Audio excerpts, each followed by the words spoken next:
Even if your party wins back the majority in November, that won't change the White House. President Trump will still be in office.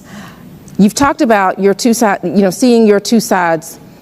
You talked about seeing the Democratic Party coming together on the other side of November, but do you see possibly Democrats and Republicans being able to come together to accomplish anything substantial for the American people, and even in this new climate? Yeah, I think we have to try, anchored in the premise that Donald Trump has broken every single promise that he's made to the American people of consequence.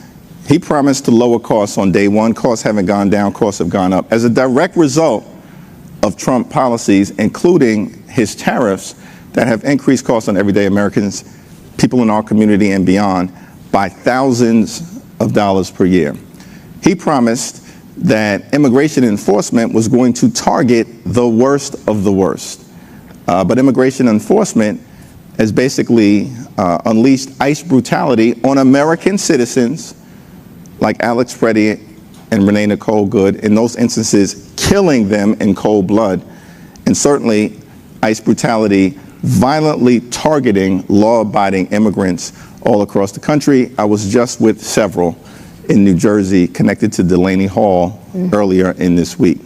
He broke that promise. He promised to release the Epstein files, broke that promise. We forced a vote on the issue.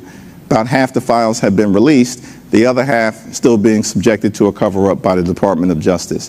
Donald Trump promised, right, to love and cherish Medicaid, then enacted the largest cut to Medicaid in American history, costing about 14 million Americans their health care and devastating hospitals, nursing homes, and community-based health clinics in our communities and in rural America, the heartland of America, and all across America. And then lastly, of course, this guy promised that he was in office not to start endless wars in the Middle East, but to stop them. And then turned around and got us involved in the reckless war of choice in Iran. So he's broken every promise that he's made. Now, down the stretch, we've made clear to the American people, we're fighting for an affordable America.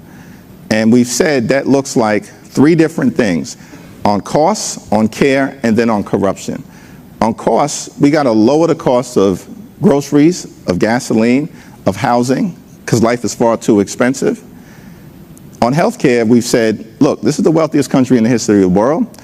We've got to make health care affordable for every single American, and that's our commitment. Reverse the damage that's been done and then build something better.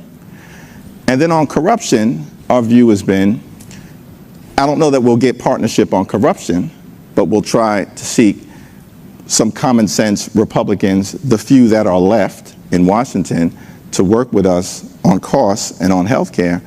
But on corruption, we've said, if you've got people in office who are focused primarily in enriching themselves, their family, their friends, and their donors, then they're not focused on making life more affordable for the American people. And so from beginning on day one, we're going to hold the crooks accountable. These are the explicit promises that we're making to the American people, and we have a responsibility to try to bring that about. And if we're in a divided government scenario, we can do the accountability stuff in the majority on our own, holding gavels and subpoena power. But in terms of actually moving legislation that makes life better for the American people, we'll need a handful of Republicans to join us. Now, we've forced Republicans to join us in the House on a variety of different issues, including extending the Affordable Care Act tax credits for 3 years on our terms, forced that vote, and then won that vote in January. I think in the majority, we'll have the ability to do more.